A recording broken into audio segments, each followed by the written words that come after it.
दोस्तों आज के वीडियो में हम रिचार्ड बी शेरिडन की the school for scandal comedy के बारे में स्टडी करेंगे।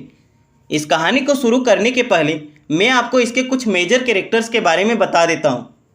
चार्ल्स सरफेस यह इस स्टोरी का प्रोटागोनिस्ट है। इसका एक एल्डर ब्रदर है जोसेफ सरफेस। ये दोनों ब्रदर्स मारिया नाम की एक यंग वुमेन से मैरिज करना चाहते हैं।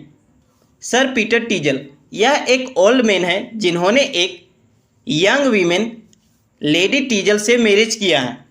लेडी स्नीयरविल यह एक रिच विडो है जो द स्कूल फॉर स्कैंडल चलाती है।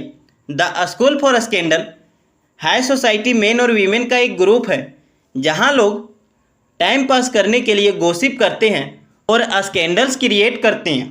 सर ओलिवर सरफेस यह चार्ल्स और जोसेफ के अंकल हैं जो कि ईस्ट इंडीज में वर्क करने के लिए गए हैं। दोस्तों कहानी की शुरुआत लेडी स्नीयरवेल से होती है जो अपने एक असिस्टेंट स्नेक को कहती है कि वह और जोसेफ मिलकर चार्ल्स और लेडी टीजल के फॉल्स अफेयर के बारे में स्कैंडल्स क्रिएट करेंगे ताकि मारिया को यह बिलीव हो जाए कि चार्ल्स उसके लिए मैरिज करने के लिए राइट पर्सन नहीं है, जिसके बाद वह जोसेफ से मैरिज कर लेगी।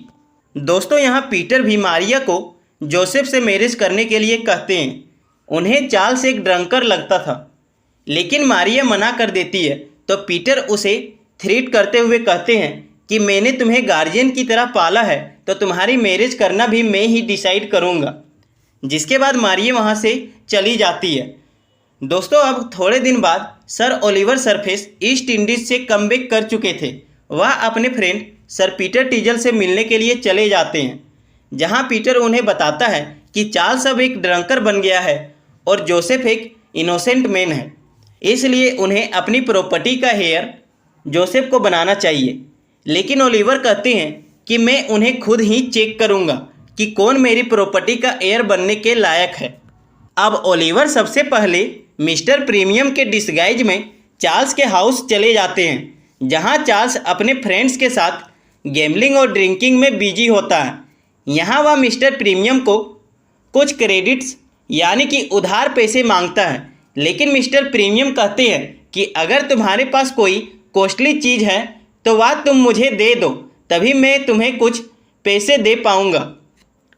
जिसके बाद चार्ल्स अपने पोर्ट्रेट्स लाता है, लेकिन उन्हीं में से एक पोर्ट्रेट उसके अंकल सर ओलिवर सरफेस का भी होता है जिसे वह देने से मना कर देता है। चार्ल्स से मिलने के बाद ओलिवर मिस्टर स्टेनली के डिस्गाइज में जोसेफ से मिलने चले जाते हैं जहां वह जोसेफ को कुछ फाइनेंशियल हेल्प के लिए कहते हैं, लेकिन जोसेफ उन्हें मना कर देता है। वह कहता है कि उसके अंकल फॉरेन में रहते हैं लेकिन वह काफ़ी ज़्यादा कंजूस हैं। लेकिन सर ओलिवर सरफेस ने अपने पास्ट टाइम में जोसेफ को 12,000 पाउंड्स दिए थे। यहाँ से भी ओलिवर अब रिटर्न हो जाते हैं। थोड़े देर बाद सभी पीटर के यहाँ चले जाते हैं जहाँ लेडी टीजल और जोसेफ एक दूसरे के साथ फ्लर्ट करते हैं। थोड़े देर बाद पीटर भी जब वहाँ पहुँच जाते हैं तो लेडी स्नीयरवेल उनके आने के पहले लेडी टीजल को एक कर्टेन के पीछे हाइड कर देती है। अब यहाँ पीटर जोसेफ से थोड़ी बातें करते हैं, लेकिन तभी वहाँ मारिया भी पहुँच जाती है। पीटर एक बार फिर से मारिया को जोसेफ से मैरिज करने के लिए कहते हैं, लेकिन इस बार भी मारिया उन्हें मना कर देती है। अब ये सारे बातें कर ही रहे होते हैं कि तभी वहाँ पे चार्ल्स भी आ जाता है तो स्नीयरवेल एक बार फिर से मारिया को भी हाइड कर देती है, साथ ही पीटर को भी उसी कर्टेन के पीछे हाइड कर देती है जहाँ लेडी टीजल पहले से ही थी। दोस्तों अब यहाँ पे सर ओलिवर के कमिंग की अनाउंसमेंट होती है।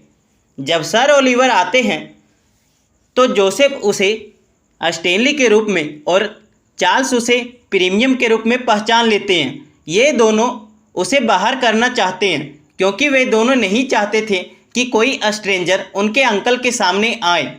लेकिन तभी सर ओलिवर अपनी आइडेंटिटी रिवील करते हैं जिसे सुनकर दोनों शॉक्ड हो जाते हैं। यह सब देखकर एक बार फिर से लेडी स्नीयरवेल अपने और चार्ल्स के लव अफेयर की स्कैंडल्स क्रिएट करती है। वह कहती है कि सर ओलिवर के आ जाने के कारण अब चार्ल्स उसे कभी भी एक्सेप्ट नहीं करेगा और इन सब स्कैंडल्स को क्रिएट करने में स्नेयरवेल का असिस्टेंट स्नेक भी साथ देता है, क्योंकि उसे स्नेयरवेल ने कुछ पैसे दिए थे। लेकिन बाद में जब मिस्टर रोले उसे डबल पैसे देते हैं तो वह ट्रूथ को रिवील कर देता है, जिसके बाद चार्ल्स और मारिया की इंगेजमेंट हो जाती है और स्नेयरवेल और जोसेफ अपने स्कैंडल्स को फेल होते हुए देखकर वहां से भाग जाते हैं।